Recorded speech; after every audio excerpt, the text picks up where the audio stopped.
Hello everyone, and welcome back to our bizarre and unusual world. In today's episode, we'll be covering a highly requested topic and a very well-known house here in the States. We'll be talking about the Amityville horror house.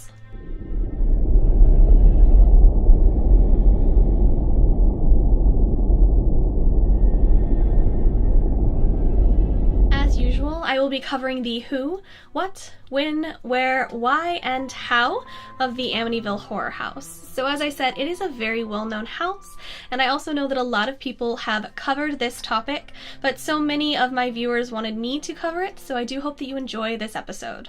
The Amityville horror house has had several different movies made about it, although probably the most popular was the 1979 version starring James Brolin and Margot Kidder.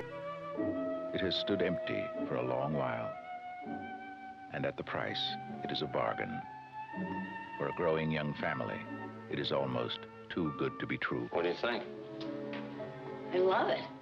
Or the 2005 remake of that movie with Ryan Reynolds and Melissa George. The Amityville house was even briefly shown at the beginning of the second Conjuring movie.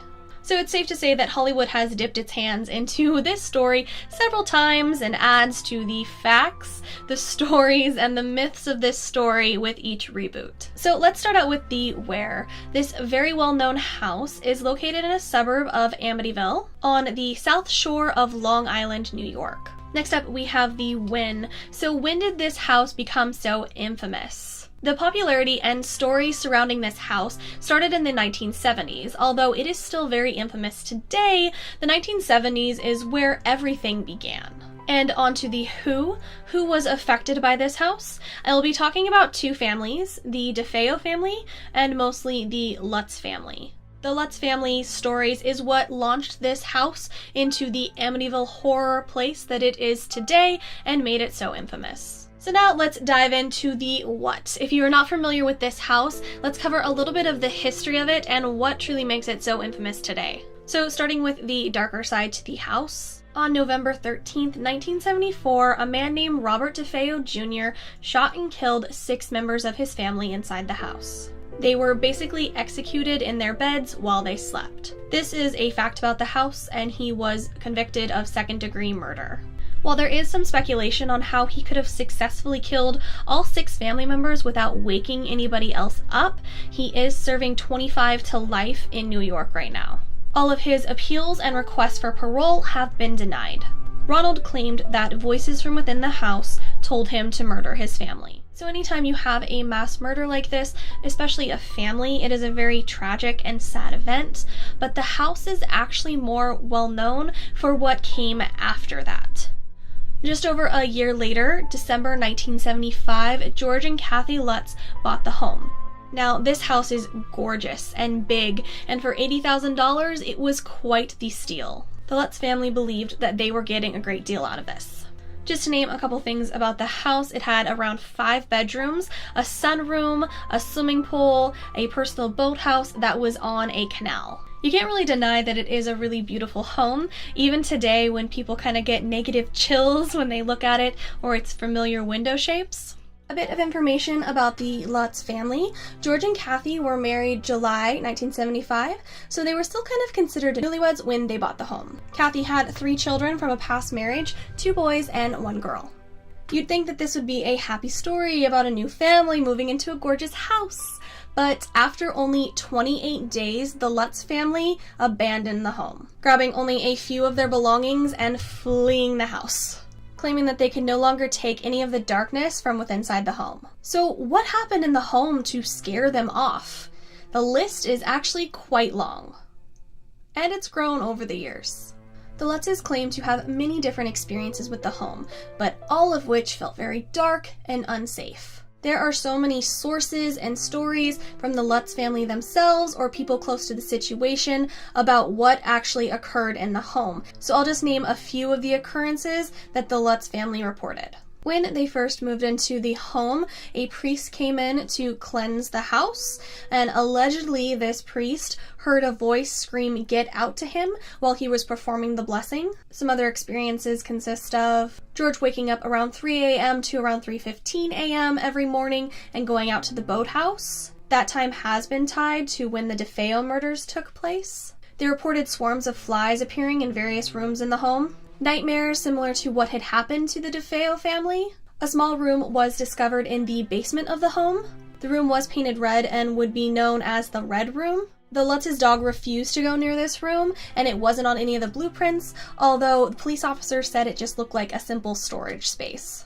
They also reported sudden cold spots or odors throughout the house as well. George's behavior drastically changed. Reports of seeing demonic faces in fires or throughout different places inside the house. The family hearing banging or loud noises that had no logical explanation, and even some damage to the house that they couldn't explain.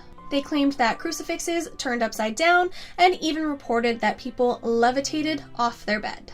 The list goes on, and some of these are some very heavy claims against this house. That is, if you believe the Lutz family.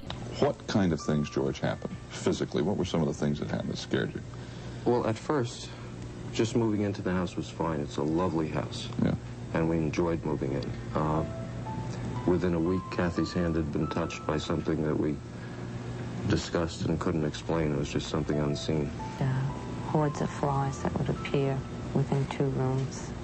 And no matter how many times we would kill them, they would reappear. And you're talking about how many?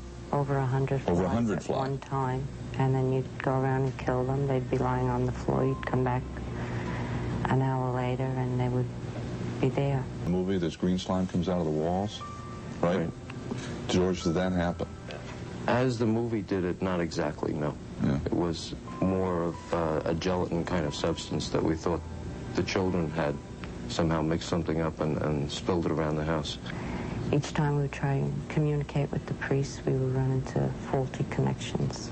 The Lutz family claimed that all of these things together is what caused them to leave their home. They believed that something supernatural was happening inside the house and didn't want to have any part in it. So it does need to be said, there are many people that do not believe the Lutz family. So moving on to the why. Why would the family lie about this? Some people suggest that they were in a bad financial situation and perhaps created this story to kind of make a name for themselves, sell the story, and eventually sell the home. George and Kathy did both take a lie detector test back then to prove their innocence, and they both did pass. We went out to the house and talked to the couple that live in the house, or did a year ago. And they said they'd had no problems whatsoever. Everything was just fine. And they implied that this is all a big hoax. Well, one of the things we're very happy with is 4 weeks ago, both of us were subjects of a polygraph test. Right. It was given by Chris Gugas and Michael Rice. And we both passed with flying colors. However, William Weber did come forward and kind of speculated that they had all come up with this story together over drinks. Kind of an idea to create this creepy, scary story about the house to solve the financial troubles. I don't remember the number of bottles of wine that we had, but it certainly was more than 4. There was this give and take. And towards the end, we were creating ideas. So bottom line, do you believe the Lutz's story about what happened in those 28 days? Absolutely not. Why not? Because I know that they were making a commercial venture of this. 20 days after the Lutz family fled the home, a paranormal investigative team did go inside the house.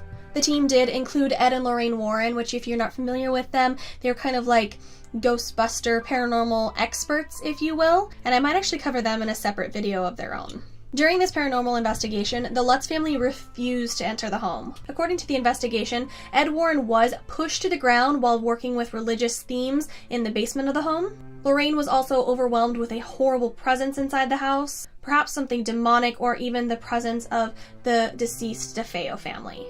The research team also captured a very chilling photo of what looks to be a young boy looking down from the second stairway. Now, this picture could easily be faked. There's about a million ways you could fake this picture, but if they didn't fake the picture, it's very creepy looking to just see this small child looking down the banister. Now, with this house, there are also talks of legends with the property, having to do with Native Americans or burial grounds and curses. This is mentioned in a few different books that cover Amityville, but it's also kind of brought up through Hollywood scripts as it was kind of a prominent factor in the movies. So, how is the house today? There have been no more reports of any sort of supernatural activity, whether that be ghosts or demonic. There hasn't been any reports within the home. There have been several different owners of the Amityville house since the Lutz family, and no one has reported any sort of supernatural occurrence. I believe the house was newly sold to a new owner last year in 2016. Even if no one has reported anything creepy since then, I have no interest in living in this home. One, my anxiety would be through the roof for fear of seeing a ghost one night.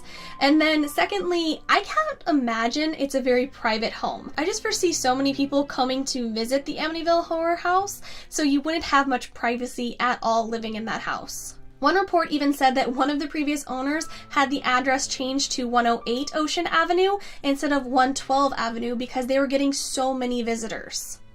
Daniel Lutz, one of the sons, still claims to be horrified by the Amityville horror house and says it ruined his life. Daniel says that he still has nightmares about what happened in the home and what his family experienced. Even to this day, he still has nightmares about it. As I said, murderer Ronald DeFeo is serving his time in New York, and he claimed that voices inside the house pushed him to murder his family. However, his story has changed several different times. He has also outright said that he lied about hearing voices, that he didn't know anything about ghosts or spirits within the home, and ended up blaming it on drugs and alcohol. Lorraine Warren, to this day, says she will not step foot back in the house. Her experiences were far too dark. Like places like Amityville. That if you gave me $1 billion, I wouldn't go in that house again because it messed up my life and my husband's life. So I would love to hear your guys' opinion on this, as I do with most of these episodes. Do you believe that the Amityville horror house is haunted or possessed by some sort of spirits or demons? Did something evil make Ronald DeFeo murder his family, or was he just mentally unstable? Did the Lutz family really experience all of those creepy tales? Or did they make it up for fame and money? Or better yet, would you ever live in the Amityville horror house? I would not. This topic is so heavily discussed, I really do want to hear your opinions on it. I've heard both sides of the story, that yes, the house is haunted and has demons in it, or something evil lives in that home, to the other side of no, the Lutz family made it up, and Hollywood just made it even bigger with the movies and the storylines and the scary aspect of it. I, of course, have my own beliefs about the Amityville horror house. While I love ghost stories and haunted locations, I don't know if I really believe that anything is wrong with the property. I just think that there's a lack of evidence, especially since so many more people have lived in the home and reported nothing wrong. But who knows? Like I said, I would never live in the house, so maybe it is haunted. Maybe something demonic did happen in there. I would love to hear what you guys think. As always, thank you for watching, and I will see you guys in the next video. Bye, lovelies. William Weber now says that this meeting wherein you described what happened to you at the house was more like a creative writing session over a few bottles of wine where you all sort of came up with this concocted this great story, this great hoax. We know what happened to us. And we remember.